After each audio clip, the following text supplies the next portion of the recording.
skvajinani түтүгүнүн үстүнө ошону жоопкерчилик сезесизби?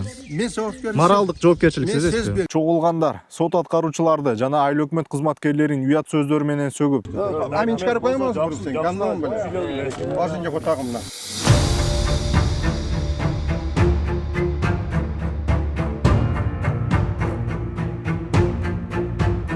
мен адамгерчилик дегенди ушул дубал менен өлчөгүм келип жатат. Onamdan kemengsiz.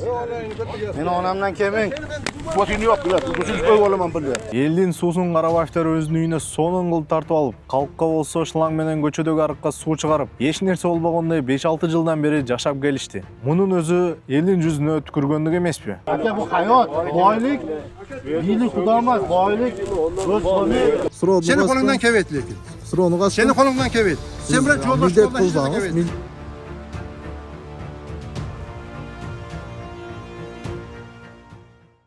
Саламатсыз урматтуу көрөрман, буга чейин скважинанын үстүнө салынган Карабаевдердин үйү боюнча бир канча иликтөө видеолорду чыгаргам. Скважинанын түтүгүнүн үстүнө ошону жоопкерчилик сезесизби? Men javobgarlik Моралдык жоопкерчилик Men сезесизби? сезбейм. Суроону Senin kolundan качтым. kevet lekin. Суроону качтым. Senin kolundan kevet. Sen bırak yoldaş Милдет yoldaş işine кылсаңыз, kevet.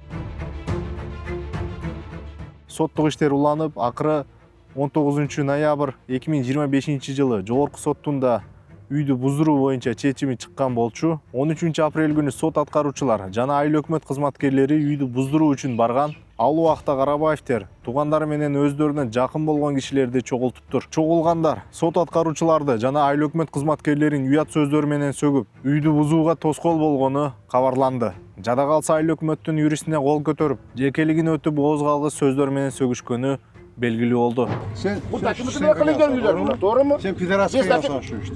Amin çıkarıp koyamaz mı sen? Kandan böyle. Başınca kotağımla bile. Sen kınyansın. Ona flogger bile sen iflas kınyansın. Gözünde var ya. Seni bekar akayını vurup gitmen gereken böyle taşı. Seni vuruş gerek taşı maşına. Sen paralel var. Men geçen gün sot seçim çıktı bak.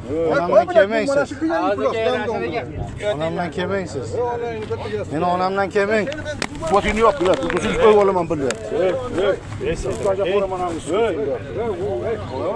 Selam insan olursan, insan. Odanı bolarsan senin ota ineğin bolsa gerek ya. Senin ota ineğin var mı yok mu? Ne olsun mu tansın?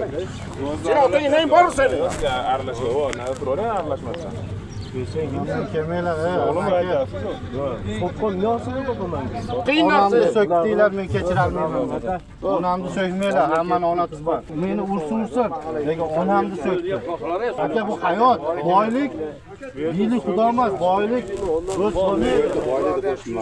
Адамгерчилик эмне менен өлчөнөт?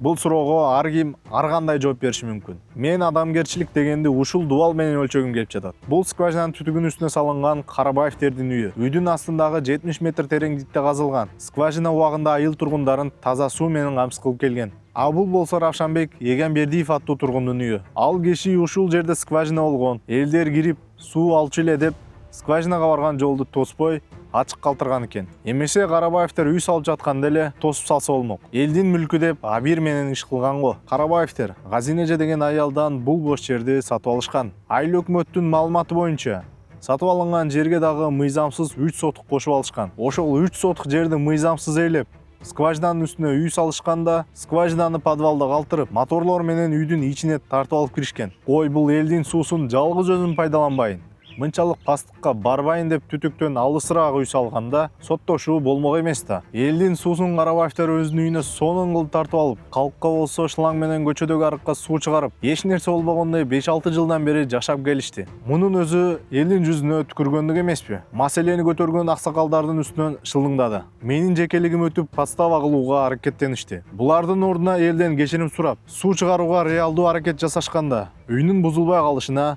себеп болмок. Эми соттун чечими аткарыларда өзүнө жакын адамдарды чогултуп, мамлекеттик кызматкерлерди тилдеп, аларга кол салууга аракет кылганы өтө уят иш. Ошол чогулган адамдар эмне себептен райондук, облустук жана жогорку сотко барып Карабаевдерди колдогон жок? Эмнеге соттун чечими аткарыларда гана чогулушту? Адамгерчилик өлбөсүн.